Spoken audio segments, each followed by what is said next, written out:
So today I want to talk about some of the highly chaotic hairstyling accessories that we all either had or really wanted in the 90s and 2000s. The first one I want to talk about is the Hairagami. I swear you could not watch TV at any point in the late 90s, early 2000s without seeing this infomercial where it was like, the art of folding paper is origami. The art of folding hair is Hairagami. Let me tell you, this thing was so freaking hard to use.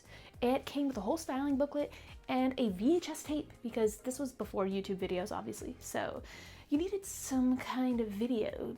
It was really difficult. Truly needed a PhD of some sort to master some of these hairstyles because some of these are insane. I will say that when I have done videos on this in the past, people have commented saying that apparently this was really great for dancers, however, because it did buns really well that stayed put, and I could really see how that could be good. So I definitely can see that application, like if you had just the right hair texture and length, because if your hair's too long, it's not gonna work. If your hair's too short, it's not gonna work. If you have layers, it's not gonna work.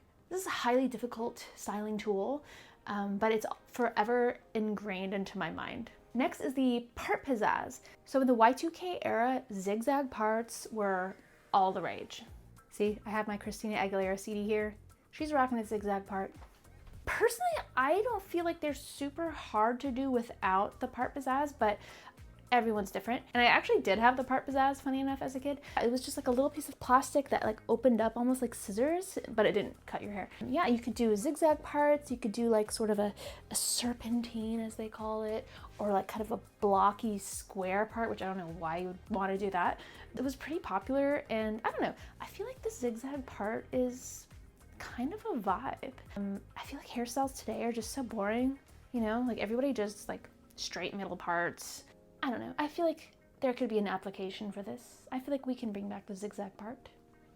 I made a TikTok about this and so many people commented they wanted to bring it back. So who knows, maybe it will come back. So the part Pizzazz gave your part some pizzazz. Next we have the Conair Quick Braid, which isn't as much a hairstyling device as it is a torture device because this thing would rip your hair out.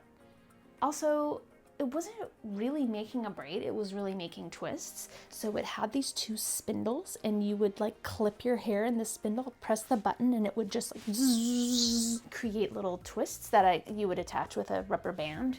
Yeah, anyone who had this can tell you that quite a lot of hairs were ripped out in the process of using the Conair Quick Braid. So RIP to all of the hairs lost for this product.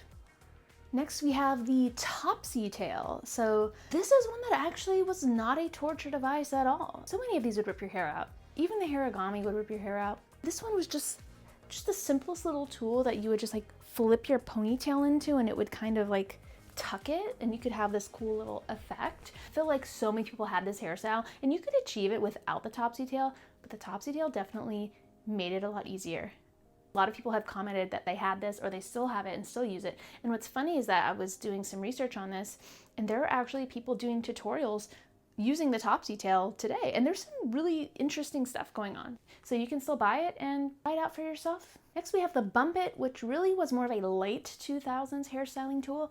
Of course, popularized by the ladies of Jersey Shore. Like a big bouffant was the vibe.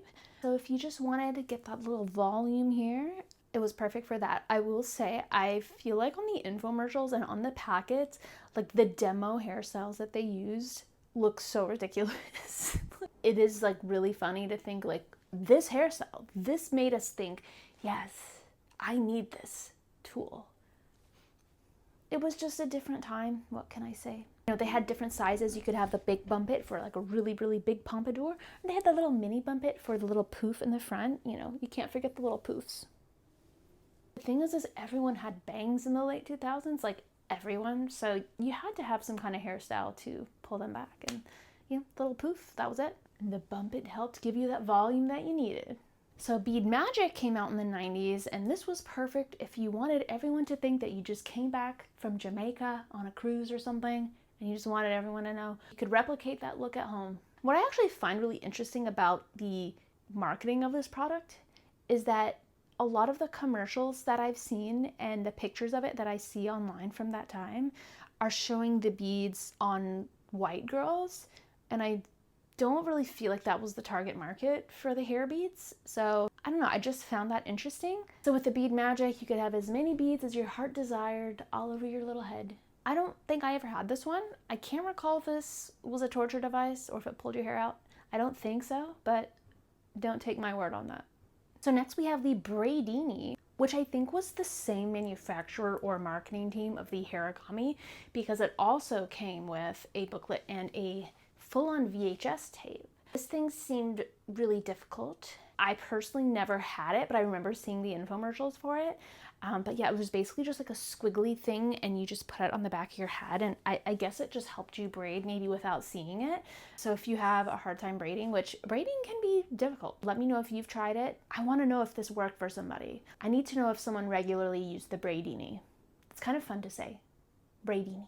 So one fad that was popular in the 90s were like hair gems, and I remember getting these at Claire's, and they were just like little beads that you could stick on to your head so you could have just like glitzy hair. So this was called the Conair Quick Gems, which you can still buy on Amazon apparently. It basically came with two double-sided gems that clasped together, and you could use this device to place it and clasp it. It seems to me like these would get really stuck in your hair and would be extremely difficult to get out, but I don't know. I don't know what kind of crazy technology they were using. I don't know if they were really living in 3005. Maybe so.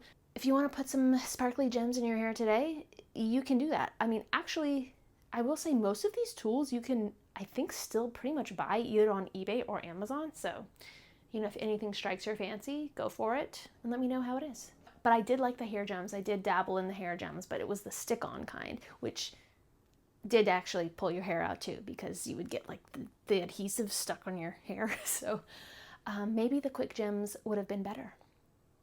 So I didn't want to do a lot of hot tools really, because that's a whole nother can of worms that you can get into. But one that I just did want to mention was sort of the wet to straight iron. I remember that was so popular, you know, the late 90s, 2000s.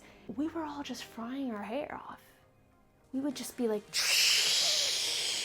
I don't know why we thought that was a healthy thing to do to our hair, but there were many crimes committed against hair back then. And this was just one of them. A good old wet to straight iron. It's a classic. So the Hairdini was like a bendy piece that you would put in your hair that you could do French twists with. And I gotta say, I was looking this up, and based on the infomercial, which I remember watching back in the day, but rewatching it now, this thing looks like it works. And it looks like it's not gonna pull your hair out. It's kind of a vibe. I love a good French twist, right?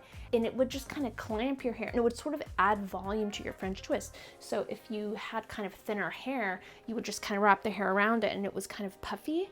So it would just kind of make like a nice little sophisticated French twist.